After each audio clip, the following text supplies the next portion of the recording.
President Donald Trump and Democrats are trading blame for the partial government shutdown but doing little substantive talking with each other as the disruption in federal services and public employees' pay slogs into another weekend. Trump upped the brinkmanship by threatening anew to close the border with Mexico to press Congress to cave to his demand for money to pay for a wall. Democrats vowed to pass legislation restoring the government as soon as they take control of the House on Thursday, but that won't accomplish anything unless Trump and the Republican-controlled Senate go along with it. The effects to the public of the impasse grew as the Environmental Protection Agency, which had the money to function a week longer than some agencies, implemented its shutdown plan at midnight Friday night. EPA spokeswoman Molly Block said many of the agency's 14,000 employees were being furloughed while disaster response teams and certain other employees deemed essential would stay on the job. Also running short on money, the Smithsonian Institution, which said its museums and galleries popular with visitors and locals in the capital will close starting midweek if the partial shutdown drags on. But federal flood insurance policies will continue to be issued and renewed, in a reversal prompted by pressure from lawmakers, said Republican Senator Marco Rubio of Florida. Trump appeared no closer to securing money for his signature border wall, which he vowed during the campaign that he would make Mexico pay for. He's failed to do so. Now Democratic leaders are adamant that they will not authorize money for the project, calling it wasteful and ineffective. They show no signs of bending, either. "We are far apart," White House Press Secretary Sarah Sanders told CBS on Friday.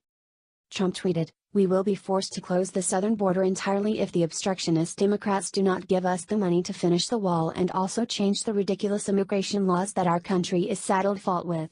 He also threatened to cut off U.S. aid to El Salvador, Guatemala, and Honduras, among countries he deems have not done enough to combat illegal immigration. He's made similar threats in the past without following through, and it is Congress, not the president, that appropriates aid money. The shutdown is forcing hundreds of thousands of federal workers and contractors to stay home or work without pay. Trump's incoming chief of staff, Mick Mulvaney, said Democrats are no longer negotiating with the administration over an earlier offer by the White House to accept less than the $5 billion Trump wants for the wall. Democrats said the White House offered to accept $2.5 billion for border security, but that Senate Democratic leader Chuck Schumer told Vice President Mike Pence that it wasn't acceptable. It was also not guaranteed that Trump would settle for that amount. "There's not a single Democrat talking to the President of the United States about this deal," Mulvaney said Friday. Speaking on Fox News and later to reporters, he tried to drive a wedge between Democrats, pinning the blame on House Democratic leader Nancy Pelosi.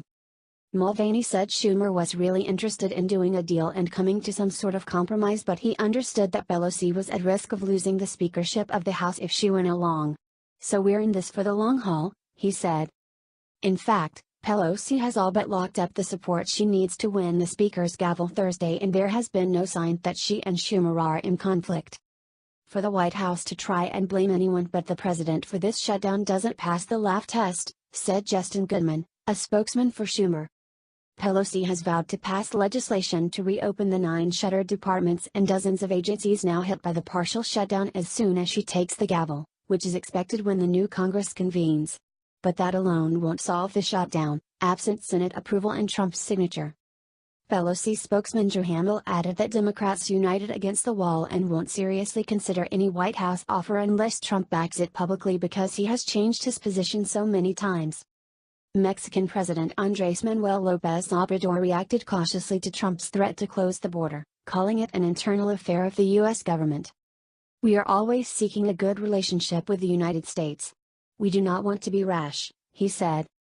As for EPA, workers needed for preventing immediate public health threats at more than 800 Superfund hazardous waste sites will remain on the job, as well as emergency response workers for disasters.